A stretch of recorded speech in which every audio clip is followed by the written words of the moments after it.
Assalamualaikum warahmatullahi wabarakatuh.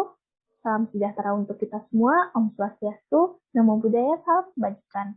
Kali ini kami akan menjelaskan the markets for the factors of production. Demand for labor, atau dalam bahasa Indonesianya permintaan terhadap tenaga kerja. Sebelum saya menjelaskan lebih lanjut, saya ingin menjelaskan tentang pengantar untuk pembahasan kali ini. Apa saja sih yang harus kita ketahui sebelum lebih lanjut lagi. Yang pertama yaitu faktor produksi. Faktor produksi adalah input yang digunakan untuk memproduksi suatu barang dan jasa. Faktor produksi ada 3, yang penting itu adalah yang pertama land, yang kedua labor, dan yang ketiga capital. Contohnya, ketika perusahaan komputer memproduksi software baru, perusahaan tersebut mengambil waktu programmer. Hal ini yaitu labor atau tenaga kerja.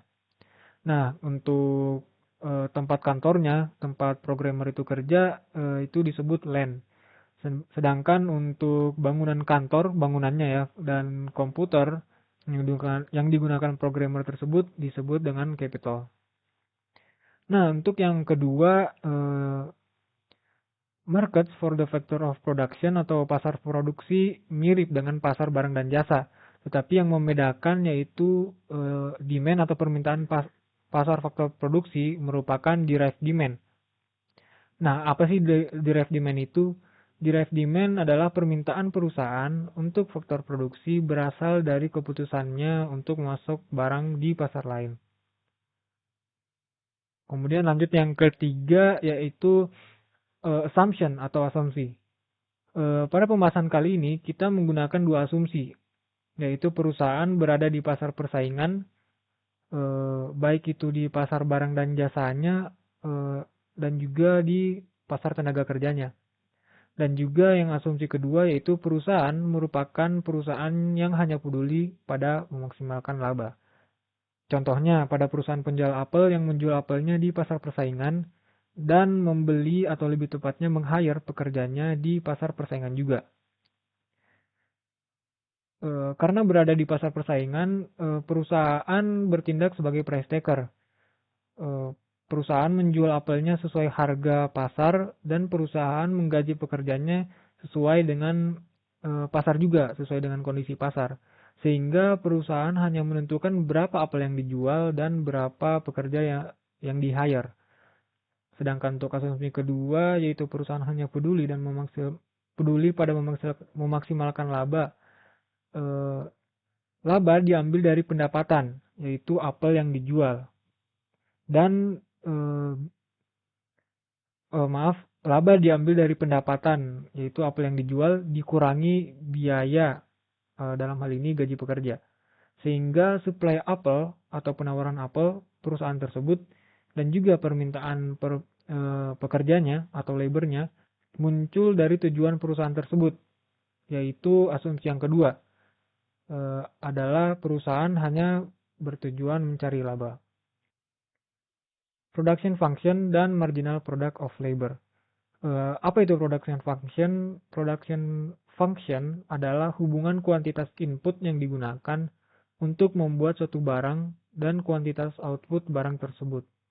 Sedangkan untuk marginal product of labor disingkat MPL, adalah kenaikan jumlah output terhadap kenaikan tenaga kerja. Rumusnya seperti pada gambar tersebut. MPL sama dengan delta Q dibagi dengan delta L.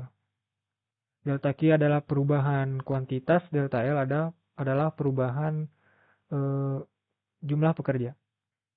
Nah, berikut adalah tabel dari MPL dan labor tadi. Ketika labornya 0, otomatis tidak ada pekerja yang bisa menghasilkan produknya, sehingga outputnya juga 0. Ketika labornya 1, outputnya misalnya di sini 1000, sehingga marginal product of labor adalah delta Q, ini dalam hal ini output, dibagi delta L. 1000 dikurang 0 yaitu 1000, dibagi 1 dikurang 0 yaitu 1. Kemudian ditulis di sini MPL-nya 1000. Nah, ketika labornya 2, output output yang dihasilkan 1800, sehingga selisih outputnya itu 800 dibagi selisih labornya itu 1, sehingga ditulis 800. Nah, kalau kita perhatikan MPL yang ada di tabel, semakin banyak labor, tambahan labornya, MPL-nya menurun. Hal ini disebut dengan diminishing marginal product. Apa itu diminishing marginal product? Yaitu marginal product pekerja atau labor menurun seiring bertambahnya input labor. Contohnya bisa kita gunakan farmer Jack. Jack menjual gandum di pasar persaingan sempurna. Dia juga mempekerjakan pekerja di pasar tenaga kerja persaingan sempurna. Seperti asumsi yang tadi kita jelaskan ya. Ketika menentukan berapa pekerja untuk dipekerjakan, Jack memaksimumkan profit dengan melihat margin. Jika manfaat dari mempekerjakan pekerja lain melebihi biayanya, Jack akan mempekerjakan pekerja tersebut. Nah, biaya mempekerjakan pekerja baru di sini yaitu upah. Upah itu adalah harga pekerja atau tenaga kerja. Kemudian manfaat mempekerjakan pekerja baru yaitu Jack bisa memproduksi gandum untuk dijual. Maaf ini typo ya. Menaikkan dan juga menaikkan pendapatan. Nah, ukuran manfaatnya tergantung dengan production function-nya yang tadi.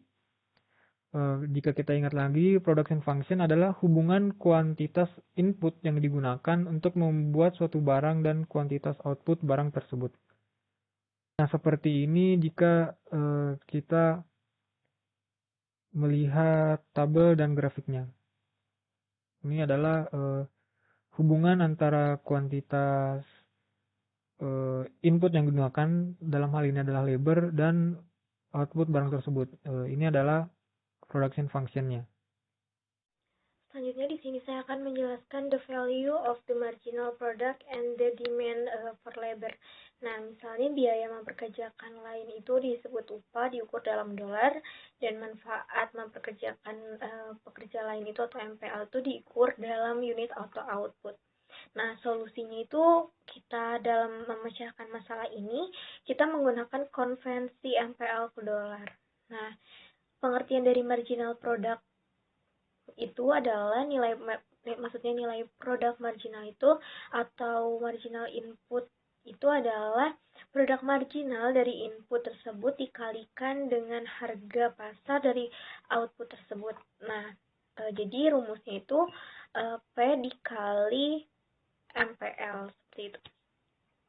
Sebagai contoh, nah misalnya ada sebuah harga ya, harganya itu misalnya $5 per basel. Nah, kita itu harus mengisi misalnya tabel-tabel yang ada di dalam slide ini. Nah, caranya bagaimana? Jika temukan MPL dan VMPL, isilah pada ruang kosong pada tabel tersebut. Nah, berarti rumus dari MPL itu sendiri yaitu delta Q per delta L. Nah, jadi kita hitung dulu antara selisih dari kuantitas basel yang sebelumnya ke basel setelahnya. Jadi seperti 0 ke 1000 itu berarti selisihnya itu 1000 ya. Nah, tulis 1000. Lalu dari 1000 ke 1800 itu selisihnya berapa? Yaitu 1800 seperti itu. Dan seterusnya ke bawah. Nah, cara untuk mencari VMPL itu atau nilai MPL itu yaitu dikali. Berarti tadi MPL-nya itu kan 1000 ya. Nah, berarti 1000 dikali 5. 5 dari price itu yaitu 5 per basel. Berarti 5 dikali 1000 sama dengan 5000. Terus P dikali MPL ya. 800 dikali 5. Yang selanjutnya itu berarti 4000. Dan seterusnya. Jadi bisa kita simpulkan bahwa fungsi produksi yang menunjukkan pada tabel tersebut itu menunjukkan produksi marginal yang semakin berkurang dan MPL-nya itu turun saat pekerjanya itu meningkat seperti itu. Selanjutnya ada kurva VMPL. Nah, kita cari buat ya kurva VMPL-nya. Nah, kurva VMPL ini kita buat misalnya tadi kan tadi itu 5.000 VMPL-nya, ada 4.000, 3.000, 2.000, dan 1.000. Nah, kita buat, berarti 5.000 itu untuk satu pekerja, seperti itu, dan kita buat di daerah sini, di tengah-tengah ya, antara 0 sampai 1. Selanjutnya juga buat yang untuk 4.000, kita buat antara 1 sampai 2. Oke, dan seterusnya. Nah, berarti bisa kita simpulkan bahwa kurva VMPL Farmer Jack ini miring ke bawah karena produk marginal itu yang semakin berkurang. Seperti itu. Nah, selanjutnya itu misalkan ada upah 2.500 itu per minggu, $2.500, berapa banyak pekerja yang harus Jack itu pekerjakan, seperti itu. Nah, berarti jawabannya itu ketika 2.500, berarti kita buat dulu garis antara 3.000 dan 2.000 ini, kita buat garis 2.500. Setelah itu kita masukkan ke dalam kurva yang tadi kita telah buat ya. Berarti itu tuh titik perpotongannya itu ada di 3. Jadi untuk 3 pekerja, seperti itu. Jadi labor itu sama dengan 3. Jadi berapa banyak yang pekerja yang harus Jack itu pekerjakan jika upahnya itu 2.500 adalah 3 orang. Nah, pada L yang lebih kecil dapat meningkatkan keuntungan dengan memperkerjakan pekerja lain, seperti itu. Selanjutnya ada VMPL and labor demand. Nah, untuk setiap perusahaan itu yang kompetitif dan memaksimalkan keuntungan, untuk memaksimalkan keuntungannya itu pekerja sampai titik di mana VMPL itu sama dengan W atau upahnya ya. Seperti itu. Selanjutnya juga kurva VMPL adalah kurva permintaan tenaga kerja. Nah, jadi kurvanya itu seperti ini untuk VMPL and labor demand. Ada shift in labor demand. Nah, shift labor in demand ini kurva permintaan tenaga kerja itu sama dengan kurva VMPL. Nah, tadi kan rumus VMPL itu sama dengan P dikali MPL ya. Berarti kurvanya itu seperti yang ada dalam slide ini. Jadi apapun yang meningkatkan P atau MPL pada setiap pekerja atau labornya itu akan meningkatkan VMPL-nya dan menggeser kurva permintaan tenaga kerja itu ke atas. Nah, ini ditunjukkan seperti kurva yang ada di dalam slide. Selanjutnya ada things that shift the labor demand curve. Nah, yang pertama itu perubahan harga output atau price itu.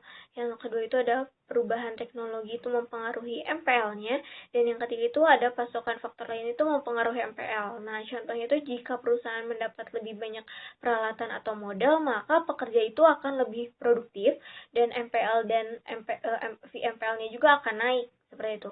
Lalu permintaan tenaga kerja itu akan menggeser kurva itu ke atas. Selanjutnya, the connection between input demand and output supply. Nah, biaya marginal atau MC ini sama dengan biaya produksi satu unit tambahan output. Nah, berarti rumus MC sendiri adalah TC per delta Q, di mana TC itu adalah total biaya atau total biaya. Misalkan nih, upahnya itu ada $2.500 dan MPL-nya itu 500 basal. Nah, jika petani Jack tadi itu mempekerjakan pekerja lain, maka TC-nya itu tadi $2.500 dan Q-nya itu 500 basal, maka rumus dari MC tadi TC per delta Q, maka $2.500 per 500 basal sama dengan $5 per basal. Secara umum berarti MC sama dengan upah per MPL. Secara umum MC sama dengan upah per MPL itu bisa kita lihat misalnya untuk menghasilkan output tambahan itu pekerja itu harus memperbanyak tenaga kerjanya. Nah, saat labor itu naik, maka MPL pun akan turun dan menyebabkan upah MPL itu akan naik. Dan selain itu juga menyebabkan MC atau marginal cost-nya itu akan naik. Oleh karena itu, produk marginal yang semakin berkurang dan biaya marginal yang meningkat adalah dua sisi dari mata uang yang sama. Aturan perusahaan kompetitif itu untuk menuntut tenaga kerja berarti rumusnya P dikali MPL sama dengan upah. Bagi kedua ruas dengan MPL, P sama dengan upah per MPL, pengganti atau substitusi marginal cost sama dengan upah per MPL. Dari slide sebelumnya itu P sama dengan marginal cost. Nah, ini tuh adalah aturan perusahaan kompetitif untuk memasok output. Oleh karena itu, permintaan input dan penawaran output adalah dua sisi mata. Sekarang saya akan melanjutkan dengan supply of labor. Nah, saya akan menjelaskan terlebih dahulu apa itu labor supply. Nah, labor supply itu adalah pasokan tenaga kerja atau jumlah jam kerja seseorang pekerja ingin bekerja yang akan dibayar dengan gaji yang benar. Nah, hal ini tergantung dengan beberapa faktor seperti tingkat dan keprofesionalisme dari pekerjaan tersebut. Jadi, ada terjadinya sebuah trade-off atau pertukaran antara waktu bekerja dengan waktu leisure atau istirahat. Nah, semakin pekerjaan tersebut mengkonsumsi waktu dan bergaji tinggi, semakin sedikit juga waktu leisure-nya. Dan sebaliknya juga benar, jadi semakin banyak waktu untuk leisure atau istirahat, semakin sedikit juga waktu untuk pekerjaan tersebut, sehingga gajinya itu jadi berkurang. Nah, agar yang kita bisa tarik dari ini, bahwa opportunity cost dari waktu leisure itu adalah upah gaji. Dan dari ini kita juga bisa membuat kurva labor supply untuk merefleksi seorang pekerja. Nah, misalkan sebuah pekerja memiliki upah gaji sebesar $10 per jam. Nah, tiba-tiba dia mendapatkan sebuah kenaikan gaji sehingga menjadi $15 per jam. Nah, kenaikan gaji ini bisa berefek untuk pekerjanya. Jadi, dia untuk mau memaksimalkan kenaikan tersebut, dia bisa aja menambah waktu kerjanya. Jadi, kurva supply ini dia menunjukkan bahwa semakin tinggi W atau work, semakin tinggi juga opportunity cost dari leisure-nya. Sehingga kurvanya akan berbentuk miring dan menaik. Nah, tapi kenaikan kurva itu juga bisa berefek yang lain. Jadi misalkan dia udah senang sebelumnya dengan gaji $10 itu. Maka kenaikan gaji itu dari hingga 15 itu bisa membuat untuk dia ingin beristirahat supaya beristirahat dan mendapat gaji yang sama. Jadi dia melakukan trade-off waktu kerja dia untuk waktu leisure. Nah, ini mengakibatkan kurvanya yang tadi sebelumnya miring ke atas, membengkok dan miring ke belakang. Nah, ada 3 penyebab untuk perubahan kurva labor supply. Yang pertama itu ada changes in taste. Misalkan sebelum zaman tahun 2000 itu, wanita itu kan dipercaya untuk dan lebih dipandang lah untuk bekerja di rumah dan mengasuh bayi. Sehingga dia hanya berapa persen orang wanita yang bekerja di lapangan. Nah, namun sekarang wanita itu udah mulai mencari kerja untuk membantu membayar biaya, sehingga ada kenaikan persen wanita yang bekerja di lapangan kerja. Lalu yang kedua itu ada changes in alternative opportunities. Nah, hal ini terjadi ketika ada pekerjaan yang bersifat alternatif, tetapi memiliki gaji yang lebih tinggi atau yang lebih mudah untuk didapat. Sehingga pekerja itu bisa aja mengganti pekerjaan ke pekerjaan alternatif itu. Lalu yang terakhir itu, dia akibat imigrasi pekerja dari negara ke negara lain. Seperti misalkan banyaknya imigrasi dari negara Filipina ke negara Amerika Serikat. Karena dalam negara Filipina itu pekerjaannya mungkin tidak bergaji tinggi seperti di Amerika, sehingga mereka mencari pekerjaan dan edukasi yang lebih baik di Amerika Serikat.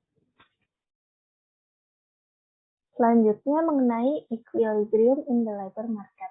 Jadi equilibrium seperti yang kita ketahui itu akan adalah kondisi di mana adanya keseimbangan. Jadi nanti upah atau wage menyesuaikan untuk menyeimbangkan penawaran dan permintaan tenaga kerja atau labor. Nah, jadi tuh upah dan kuantitas tenaga kerja telah disesuaikan untuk menyeimbangkan penawaran dan permintaan. Kita anggap ketika pasar dalam equilibrium ini dan keseimbangan ini, setiap perusahaan itu telah membeli tenaga kerja atau telah merekrut dan memperkerjakan karyawan sebanyak yang dianggap menguntungkan bagi mereka dan pada upah equilibrium. Nah, maksudnya itu setiap perusahaan telah mengikuti aturan untuk memaksimalkan keuntungan. Jadi gimana mereka memaksimalkan keuntungan itu? Nah, perusahaan itu mempekerjakan pekerja sampai nilai produk marginal sama dengan upah. Karena kita kan tahu ya, kalau misalnya tenaga kerjanya terus bertambah, tapi belum tentu produk marginalnya itu bertambah. Nah, untuk itu, untuk mendapatkan profit yang maksimal, perusahaan harus mempekerjakan pekerja sampai nilai produk marginal sama dengan upah. Oleh karena itu, upah sama dengan nilai produk marginal tenaga kerja. Setelah itu, penawaran dan permintaan pun akan menjadi seimbang. Nah, seperti yang tertera di sini, wage sama dengan VPML atau value produk marginal labor. Untuk mempermudah, masuk ke contoh pertama, langsung aja contoh. Bagaimana jika ada banyak orang yang pensiun dari pabrik es krim nih? Misalnya orang-orang yang lahir di tahun 60-an akhir, 70-an gitu, udah mulai pada pensiun. Nah, bagaimana itu? Kalau misalnya ada banyak orang pensiun, kan otomatis labor tuh berkurang. Labor berkurang, jadi wage-nya tuh menyesuaikan. Karena labor berkurang, dia berpindah ke kiri, wage-nya itu menyesuaikan, jadi meningkat. Kenapa? Karena supply dari labornya itu kan berkurang. Nah, perusahaan jadi membayar labor atau tenaga kerja itu menjadi lebih mahal karena mereka butuhkan tetap. Masuk ke contoh kedua. Nah, bagaimana jika preferensi orang berubah? Yang awalnya mereka suka es krim, ini masih berkaitan dengan soal tadi ya. Jadi misalnya mereka awalnya suka es krim. Lalu mereka sekarang lebih memilih untuk membeli yogurt. Nah, bagaimana? Karena itu, labor itu demandnya berkurang. Kenapa berkurang? Karena kan misalnya nih, pada pabrik es krim itu banyak permintaan es krim. Berarti kan perusahaan memerlukan labor yang banyak atau karyawan yang banyak. Tapi kalau misalnya nggak banyak yang beli es krim, terus mereka pindah preferensi gitu kan. Ini kan hitungannya berkaitan dengan preferensi customer ya. Jadi yang dibutuhkan oleh perusahaan itu karyawannya lebih sedikit daripada sebelumnya untuk menekan biaya juga gitu. Maka dari itu demand-nya berkurang. Nah, karena itu labor berkurang, upahnya juga berkurang. Setelah itu, contoh ketiga. Nah, gimana kalau misalnya ada mesin canggih baru di pabrik es krim? Mesin canggih itu kan baru nih, teknologi baru. Maksudnya ke teknologi. Kalau misalnya ada teknologi baru, kan berarti belum banyak orang yang bisa mengoperasikannya dengan baik gitu kan. Diperlukan keahlian atau kehandalan dari karyawan.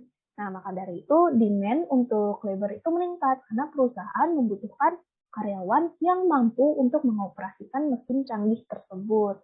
Nah, karena itu juga karena adanya keahlian, kan itu harus dibarengi dengan upah ya, upah yang sesuai dengan keahlian dari karyawan tersebut.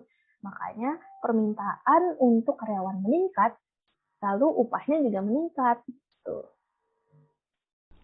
Selanjutnya dia ada factors of production, land and capital. Faktor produksi suatu perusahaan dibagi menjadi 3 kategori, yaitu labor, land, and capital.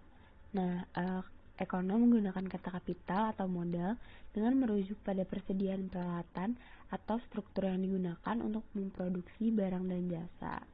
Model ekonomi merepresentasikan akumulasi barang yang diproduksi di masa lalu yang digunakan di masa sekarang untuk memproduksi barang dan jasa yang baru. Lalu apa yang menentukan berapa banyak tanah dan modal yang didapatkan oleh pemilik dari kontribusi mereka untuk proses produksi? Nah, sebelum itu kita harus bisa membedakan dua biaya. Yang pertama ini ada purchase price, yaitu harga yang dibayar seorang untuk memiliki faktor tersebut tanpa batas. Lalu ada juga rental price, yaitu harga yang dibayar seseorang untuk menggunakan faktor tersebut dengan waktu yang terbatas. Selanjutnya, the market for land. Nah, di sini ada kurva yang menggambarkan permintaan tanah, keseimbangan permintaan dan penawaran tanah. Perusahaan memutuskan berapa banyak tanah untuk disewa dengan membandingkan harga dan nilai produk marginal atau value of marginal product dari tanah. Biaya sewa tanah menyesuaikan dengan keseimbangan penawaran dan permintaan tanah. Selanjutnya, the market for capital. Perusahaan memutuskan berapa banyak modal untuk disewa dengan membandingkan harga dan nilai produk marginal atau value of marginal product dari modal. Biaya modal menyesuaikan dengan keseimbangan penawaran dan permintaan modal. Selanjutnya, rental and purchase price. Membeli satu unit modal atau tanah menghasilkan aliran pendapatan sewa. Lalu pendapatan sewa dalam setiap periode sama dengan nilai produk marginal atau value of marginal product. Nah, oleh karena itu harga pembelian equilibrium dari suatu faktor tergantung pada value of marginal product saat ini dan value of marginal product yang diharapkan berlaku di periode mendatang. Selanjutnya, linkage among the factors of production. Pada kebanyakan kasus, faktor-faktor produksi digunakan bersama dengan cara yang membuat produktivitas tiap faktor bergantung pada kuantitas faktor lain. Contohnya itu ada kenaikan kuantitas modal, produk marginal dan harga sewa modal turun, dan memiliki lebih banyak modal membuat pekerja lebih produktif. Akibatnya MPL dan W naik.